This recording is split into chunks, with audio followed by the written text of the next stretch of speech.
Salam dan bahagia. Bapak Ibu guru hebat, perkenalkan saya Sinta Dwi Kartika SSIGR, calon guru penggerak angkatan 10, berasal dari SMA IT Harapan Umat Karawang. Pada video kali ini, saya akan memaparkan terkait tugas koneksi antar materi modul 2.1 pembelajaran berdiferensiasi. Apa yang dimaksud dengan pembelajaran berdiferensiasi? Pembelajaran berdiferensiasi adalah serangkaian keputusan masuk akal atau common sense yang dibuat oleh guru yang berorientasi kepada kebutuhan murid. Pembelajaran berdiferensiasi akan memungkinkan guru memaksimalkan potensi peserta didik dengan meminimalisir kesenjangan belajar atau learning gap melalui proses identifikasi kebutuhan belajar murid yang tepat. Lewat pembelajaran berdiferensiasi, tidak hanya murid berkembang potensinya secara maksimal, namun proses pembelajaran juga akan lebih memberikan banyak ruang bagi murid untuk membuat dan menentukan pilihan dan memberikan suara, sehingga proses belajar akan menjadi lebih menyenangkan. Pembelajaran berdiferensiasi haruslah berakar pada pemenuhan kebutuhan belajar murid dan bagaimana guru merespon kebutuhan belajar tersebut. Setiap guru harus mampu menyusun RPP yang memuat beberapa prinsip yang harus diikuti, di mana salah satunya adalah bahwa perencanaan pembelajaran harus dilakukan dengan memperhatikan perbedaan individu setiap peserta didik. Untuk itulah dibutuhkan adanya asesmen diagnostik baik kognitif maupun non-kognitif di awal pembelajaran. Bagaimana cara untuk melakukan pembelajaran diferensiasi di kelas? Yang pertama yaitu menetapkan tujuan pembelajaran yang didefinisikan secara jelas. Yang kedua, guru harus menanggapi atau merespon kebutuhan belajar muridnya. Yang ketiga, guru harus menciptakan lingkungan belajar yang mengundang murid untuk belajar dan bekerja keras untuk mencapai tujuan belajar yang tinggi. Yang keempat, melakukan manajemen kelas yang efektif. Yang kelima, guru harus melakukan penilaian berkelanjutan. Pembelajaran berdiferensiasi haruslah berakar pada pemenuhan kebutuhan belajar murid, sehingga guru perlu melihat ketiga aspek penting, yaitu kesiapan belajar murid, minat murid, profil belajar murid. Tujuan melakukan identifikasi atau pemetaan kebutuhan belajar murid berdasarkan tingkat kesiapan belajar adalah untuk memodifikasi tingkat kesulitan pada bahan pembelajaran, sehingga dipastikan murid terpenuhi kebutuhan belajarnya. Tahapan dalam mengetahui tingkat kesiapan belajar murid, maka guru dapat melakukan memberikan pertanyaan pemantik dan mendiskusikan serta mencatat semua jawaban yang disampaikan. Memberikan asesmen ataupun melihat profil belajar murid pada pendidikan sebelumnya. Ada 3 tahapan proses asesmen yang terjadi dalam siklus proses pembelajaran, di antaranya yaitu pra-assessment dilakukan di tahapan perencanaan pembelajaran. Guru dapat mengetahui pengetahuan awal murid, miskonsepsi, dan minat. Contohnya, pretest peta konsep, bagan TIB, survei minat. Asesmen formatif terbagi menjadi 2, yaitu formal dan informal. formal dilakukan dengan checklist, menjawab pertanyaan, observasi, dan kuis. Sedangkan informal mendengarkan pendapat atau ekspresi. Asesmen ini digunakan untuk menetapkan kebutuhan belajar murid dan muridnya. Asesmen sumatif dilakukan pada akhir topik bahasan. Contohnya, tes objektif, portofolio akhir.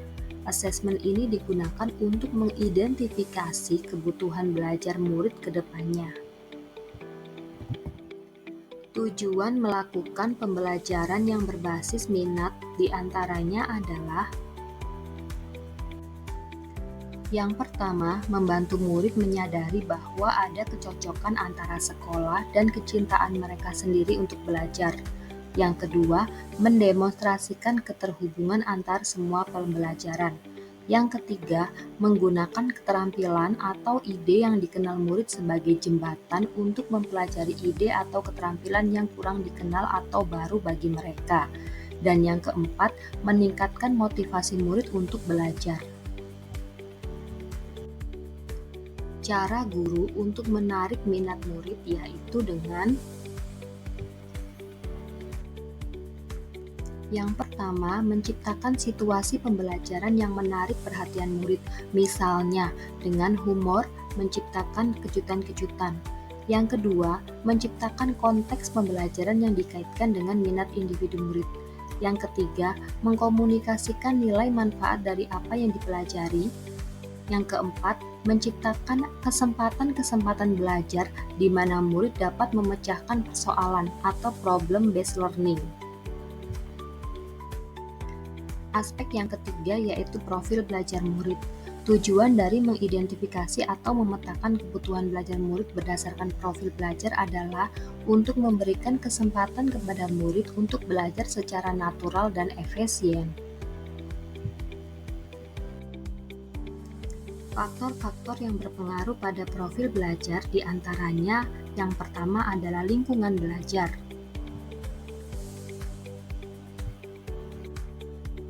Yang kedua, pengaruh budaya. Yang ketiga, preferensi gaya belajar.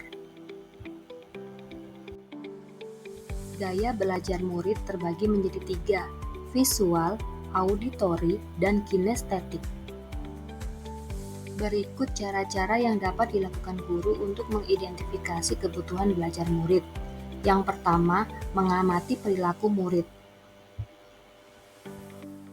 Yang kedua, berdiskusi dengan murid. Yang ketiga, membaca rapor murid di kelas sebelumnya. Yang keempat, mendiskusikan kebutuhan murid dengan wali murid. Yang kelima, mengamati murid ketika beraktivitas atau mengerjakan tugas. Yang keenam, berbicara dengan guru murid sebelumnya. Yang ketujuh, menggunakan berbagai penilaian formatif atau diagnostik. Yang kedelapan, yaitu melakukan refleksi pembelajaran untuk mengetahui aktivitas murid. 3 strategi pembelajaran berdiferensiasi, yaitu diferensiasi konten, diferensiasi proses, dan diferensiasi produk. Diferensiasi konten. Ada beberapa hal yang perlu diperhatikan pada diferensiasi konten. Di antaranya yaitu, yang pertama, konten dapat dibedakan berdasarkan tingkat kesiapan, minat, atau profil belajar murid atau kombinasi ketiganya. Yang kedua, penerapan dalam kelas bisa menggunakan bahan bacaan, sumber daya, atau tugas yang berbeda untuk kelompok murid. Yang ketiga, fokus utama pada materi dan informasi yang disampaikan, kesulitan dan kompleksitas materi. Yang keempat, diferensiasi konten berdasarkan profil belajar dapat kita lakukan dengan memastikan murid kita dapat mengakses materi ajar tersebut sesuai gaya belajar. Beberapa hal yang perlu diperhatikan dalam diferensiasi proses, di antaranya yaitu diferensiasi proses mengacu pada bagaimana murid akan memahami atau memaknai apa informasi atau materi yang dipelajari. Yang kedua, bentuk-bentuk diferensiasi proses di antaranya kegiatan berjenjang, pertanyaan pemandu, membuat agenda individual, memvariasi durasi waktu. Yang ketiga, mengembangkan kegiatan yang bervariasi dan mengakomodasi gaya belajar audio, visual, dan kinestetik. Dan yang keempat, menggunakan pengelompokan yang fleksibel yang sesuai dengan kesiapan, minat, dan profil belajar. Ada beberapa hal yang perlu diperhatikan dalam diferensiasi produk. Yang pertama, produk harus mencerminkan pemahaman murid dan berhubungan dengan tujuan pembelajaran yang diharapkan. Yang kedua, memberikan murid pilihan bagaimana mereka dapat mengekspresikan pembelajaran yang diinginkan. Dan yang ketiga, produk yang dihasilkan menunjukkan penguasaan konsep dan kemampuan siswa dalam bentuk karya, serta mengekspresikan hasil pemahaman mereka. Apa keterkaitan modul pembelajaran berdiferensiasi dengan modul-modul yang lain?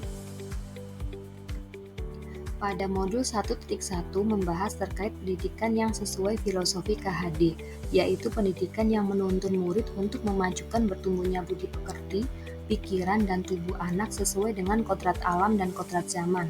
Untuk mewujudkan pendidikan yang sesuai dengan filosofi KHD, maka guru harus merancang pembelajaran yang berorientasi dan berpusat pada murid. Berdasarkan pemikiran tersebut, pembelajaran yang sesuai untuk murid adalah pembelajaran berdiferensiasi. Pembelajaran berdiferensiasi dirancang untuk memenuhi kebutuhan murid dengan mempertimbangkan kesiapan belajar murid, minat murid, dan profil belajar murid. Dalam merancang pembelajaran yang berdiferensiasi, maka seorang guru harus memiliki nilai-nilai guru penggerak, di antaranya mandiri, reflektif, kolaboratif, inovatif, dan berpihak pada murid. Dengan nilai-nilai yang sudah dimiliki tersebut, maka pembelajaran berdiferensiasi bukan hal yang sulit bagi guru untuk merancang pembelajaran berdiferensiasi yang dapat menuntun murid sesuai dengan kodrat alam dan zamannya. Di samping itu, nilai-nilai guru penggerak yang sudah tertanam akan menjadikan guru sebagai pemimpin pembelajar sekaligus mewujudkan kepemimpinan murid. Hal ini sesuai dengan peran guru penggerak. Pembelajaran berdiferensiasi merupakan bentuk nyata dari implementasi visi guru penggerak yang dibahas pada modul 1.3, yaitu pendidikan yang berorientasi dan berpusat pada murid, di mana guru sebagai fasilitator harus mampu menuntun dan mengarahkan siswa untuk menemukan potensi dan karakternya. Dalam melaksanakan pembelajaran berdiferensiasi, terdapat 3 strategi penting, yaitu diferensiasi konten, diferensiasi proses, dan diferensiasi produk. Tentunya dalam penerapannya di kelas dibutuhkan suatu keyakinan kelas yang dibentuk antara guru dan murid agar proses pembelajaran dapat berlangsung dengan baik dan bermakna. Dengan terbentuknya keyakinan kelas, maka secara bertahap membantu guru untuk menanamkan nilai dan budaya positif di kelas khususnya dan sekolah umumnya. Sekian pemaparan dari saya. Semoga video ini menginspirasi Bapak Ibu guru hebat. Terima kasih, salam dan bahagia.